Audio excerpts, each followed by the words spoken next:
Align film ക്ലബിന്റെ ആഭിമുഖ്യത്തിൽ നടന്ന മേളയിൽ ഡിമോളിഷ് മികച്ച ചിത്രമായി തിരഞ്ഞെടുക്കപ്പെട്ടു. മികച്ച സംവിധായകനായി ഡിമോളിഷിന്റെ സംവിധായകൻ അനുറാമിനെയും തിരഞ്ഞെടുത്തു. മികച്ച രണ്ടാമത്തെ ചിത്രം സജാദ് KV സംവിധാനം ചെയ്ത പ്രണയകാലമാണ്. ഡിമോളിഷിലെ അഭിനയത്തിന് സൂര്യപ്രകാശും ദി ലൈറ്റിലെ പ്രകടനത്തിന് ഷംനാസ് പിയും അഭിനേതാക്കൾക്കുള്ള 1ഉം 2ഉം സ്ഥാനം നേടിയെടുത്തു.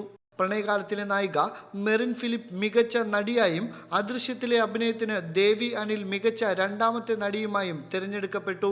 തേർഡ് വേൾഡ് വാറിലെ പ്രകടനത്തിന് മാസ്റ്റർ ഹരികൃഷ്ണയും മമ്മിയിലെ പ്രകടനത്തിന് അമൃത അരുണും ബാലതാരങ്ങൾക്കുള്ള പുരസ്കാരത്തിന് അർഹരായി. ഡിമോളിഷ് എന്ന ചിത്രത്തിലൂടെ രൂപേഷ് തിക്കുടി മികച്ച ഛായാഗ്രാഹകനായും പ്രവീൺ മികച്ച എഡിറ്ററായും തിരഞ്ഞെടുക്കപ്പെട്ടു. മികച്ച രചയിതാവായി നബ്സത്തിലൂടെ സത്താർ കാഞ്ഞങ്ങാടും ഇസത്തിലൂടെ മികച്ച സംഗീതത്തിനുള്ള പുരസ്കാരം സാജൻ റാമും നേടി. നബ്സത്തിലെയും അഭിനവപർവ്വത്തിലെയും പ്രകടനത്തിന് മുഹമ്മദ് അസ്ലമും പൂമ്പാറ്റയിലെ പ്രകടനത്തിന് ആദിത്യ ഷാജിയും ദി ലൈറ്റിലൂടെ ഷംനാസ് പിയും ജൂറിയുടെ പ്രത്യേക പരാമർശത്തിന് അർഹരായി.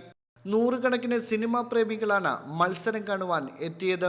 അലൈൻ ഫിലിം ക്ലബ്ബ് അതിൻ്റെ ആദ്യ ചുവടുവെപ്പ് എന്ന നിലക്ക് ഇങ്ങനെ ഒരു ഷോർട്ട് ഫിലിം കോമ്പറ്റീഷൻ സംഘടിപ്പിക്കാൻ തന്നെ കാരണം UAE കഴിവുറ്റ സിനിമാ പ്രവർത്തകരുടെ ഉന്നമനത്തിൻ്റെ എല്ലാ മേഖലകളും പരിപോഷിപ്പിക്കുക എന്നതുമായി ബന്ധപ്പെട്ട് അവർക്ക് എത്രത്തോളം ഉയരാൻ കഴിയും എന്ന് പരീക്ഷിക്കാൻ വേണ്ടിയുള്ള ഒരു വേദിയായിട്ടാണ് ഈ ഷോർട്ട് ഫിലിം കോമ്പറ്റീഷൻ ഞങ്ങളിവിടെ സംഘടിപ്പിച്ചിട്ടുള്ളത്. അലൈൻ യൂണിവേഴ്സിറ്റി ക്ലബ്ബിൽ വെച്ച് സംഘടിപ്പിച്ച ഹ്രസ്വ ചിത്ര മത്സരങ്ങൾക്ക് വിധികർത്താവായി എത്തിയത് സംവിധായകനായ IV ശശിയായിരുന്നു.